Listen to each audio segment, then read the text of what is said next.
आज मैं आपको क्लास 10th हिंदी के चैप्टर 4 में मज़दूरों का चैप्टर एक्सप्लेन करूंगी, जिसके लेखक डॉक्टर भगवत शरण उपाध्याय जी हैं। जन्म सन 1910 में उत्तर प्रदेश के बलिया जिले के उजियापुर नामक गांव में हुआ था। इनकी मुख्य रचनाएं विश्व साहित्य की रूपरेखा, साहित्य और कला, कालिदास की भारत आदि है। इस चैप्टर में लेखक ने मजदूरों के महत्व को बताया है कि मजदूर अपने जीवन में किन किन समस्याओं का सामना करते हैं, किन किन जिम्मेदारियों का पालन करते हैं और किन किन कठिनाइयों का इनको सामना करना पड़ता है, उनके बारे में लेखक ने हमको बताया है। यहाँ जो हमारा फर्स्ट पैराग्राफ है उसमें लेखक मजदूरों की व्यथा को व्यक्त करते हैं। मज़दूर कहते हैं कि हम मेहनतकश मज़दूर हैं। हमने हमेशा अपनी जिम्मेदारियों का पालन किया है, कभी भी अपनी जिम्मेदारियों से मुंह नहीं मोड़ा है। हमने हर चीज़ के लिए अपने आप को थकाया है, हमने दिन भर मेहनत की है। उसके बारे में लेखक इस पैराग्राफ में बताते हैं। सेकंड पैराग्राफ है कांधे डाल दूँ तो जब हो जाए। इस पैराग्राफ में लेखक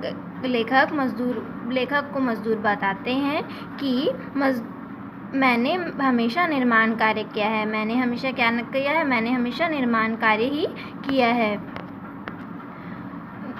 विनाश का कार्य मेरा नहीं है। मजदूर कह रहे हैं कि मैंने हमेशा निर्माण कार्य किया है, मैंने हमेशा हर चीज़ को निर्मित किया है।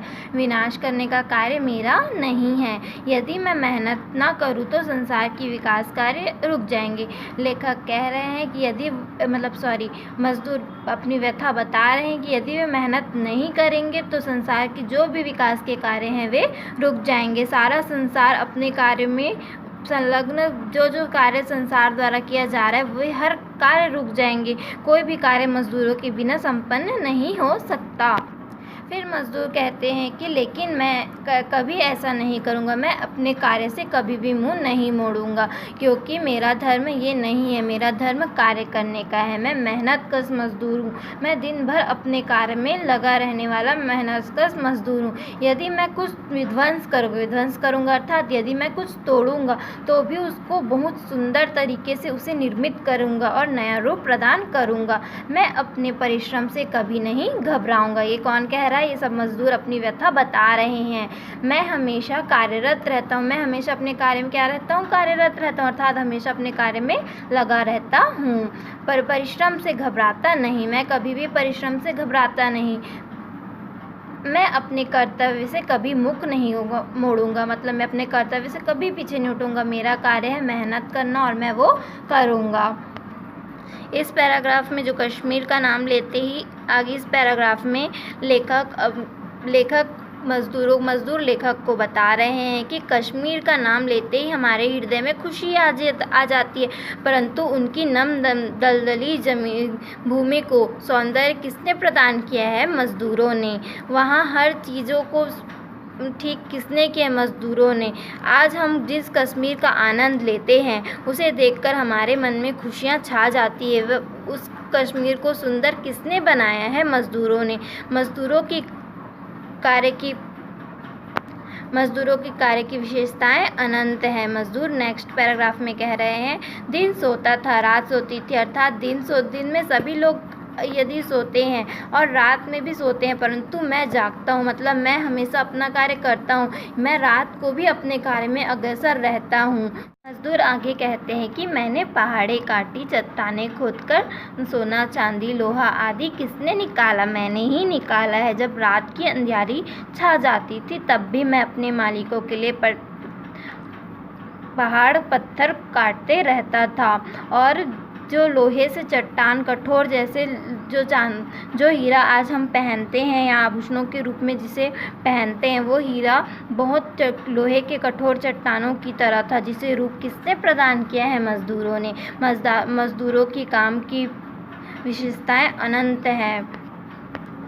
नेक्स्ट पैराग्राफ में मजदूर कहते हैं, हीरो की खदानों में काम करते हुए मजदूरों की निगरानी खूंखार कुत्तों द्वारा कराई जाती थी। मजदूर कह रहे हैं कि जब हम काम करते थे तो हमारी निगरानी खूंखार कुत्तों मतलब खतरनाक कुत्तों द्वारा कराई जाती थी। इससे हमें बहुत ही ठेस पहुंचता था, क्योंकि हम बहुत ईमानदारी से अपना काम करते थे, परंतु हम पे नज़र रखा जाता था। यदि हम थोड़ा आराम करने के लिए हमारी आँख लग भी जाती तो उन कुत्तों द्वारा हमें प्रताड़ित किया जाता था। मतलब मज़दूर थोड़ा आराम भी नहीं कर सकते थे, उनको सिर्फ काम करना था।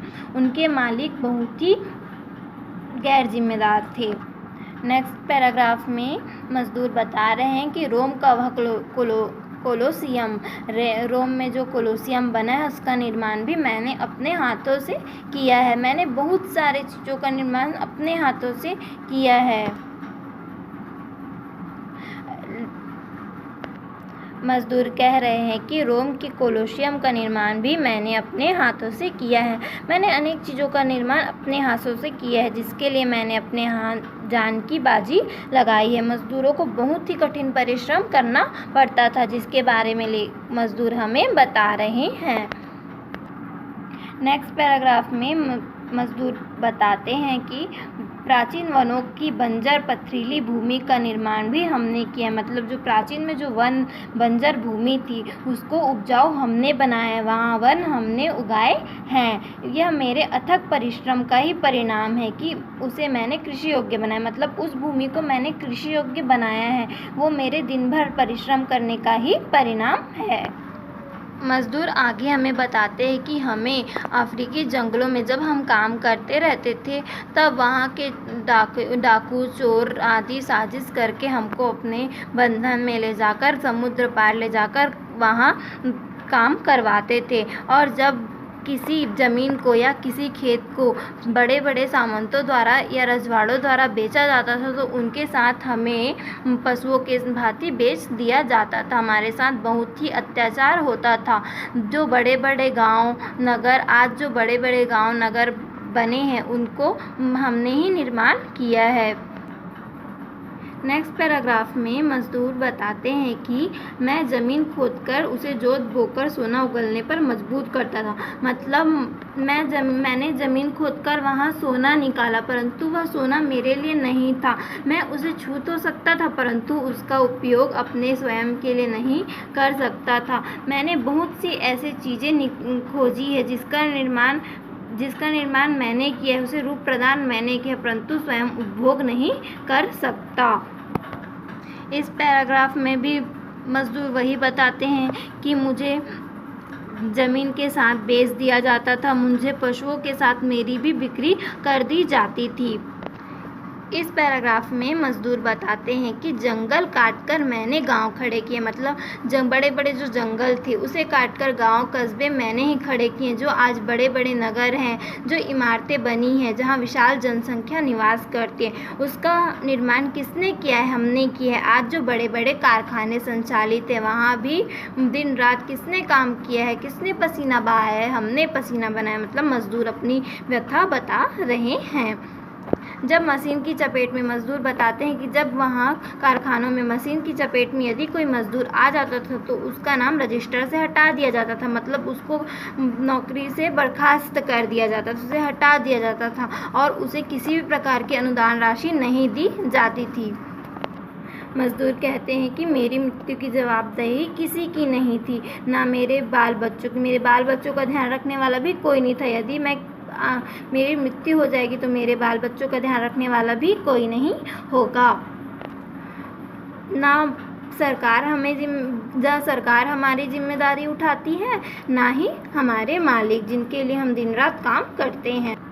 मज़दूर आगे बताते हैं कि मेरे बाल बच्चे, उनके ना घर थे ना द्वार थे। मतलब मेरे जो बाल बच्चे हैं उनके ना घर थे ना द्वार थे, उनके लिए कोई भी जवाबदारी नहीं था। मैं अपने परिवार के साथ रह भी नहीं सकता था, ना ही उनके साथ चैन से बैठकर खा पी सकता था।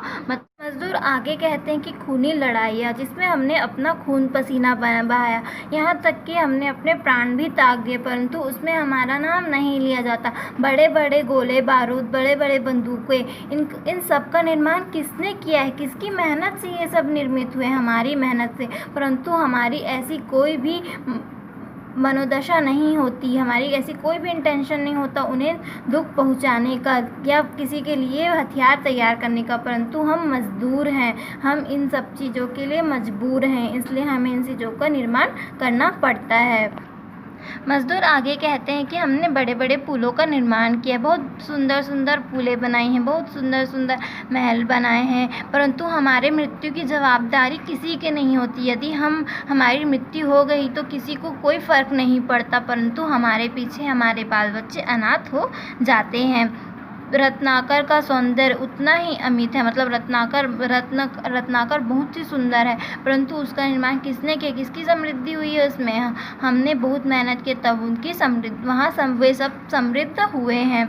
दुनिया में क्या चीज़ मैंने नहीं बनाया है? दुनिया में हर चीज़ का निर्माण किसने किया है? मज़दूरों ने किया है। इस प्रकार ये चैप्टर यहीं समाप्त होता है। इस चैप्टर से हमें ये शिक्षा मिलती है कि मज़दूरों का हमें सम्मान करना चाहिए, क्योंकि यदि मज़दूर नहीं होंगे तो हम आज किसी भी प्रकार की हमें सुख सुविधाएँ प्राप्त नहीं होगी, क्योंकि हमारे हर सुख सुविधाओं के पीछे मज़दूर हैं इसलिए हम जीवित हैं। इसलिए हमें मज़दूरों का सम्मान करना चाहिए और हमारे दिल में मज़दूरों के लिए रिस्पेक्ट होनी चाहिए और उनके महत्व को हमें समझना चाहिए और किसी भी प्रकार से मज़दूरों का निरादर नहीं करना चाहिए। इस प्रकार ये चैप्टर यहीं समाप्त होता है। यदि आपको कोई भी डाउट है तो आप कमेंट बॉक्स में कमेंट करके हमें ज़रूर बताएं और मेरे चैनल को लाइक, सब्सक्राइब और शेयर करना ना भूलें। Thank you friends.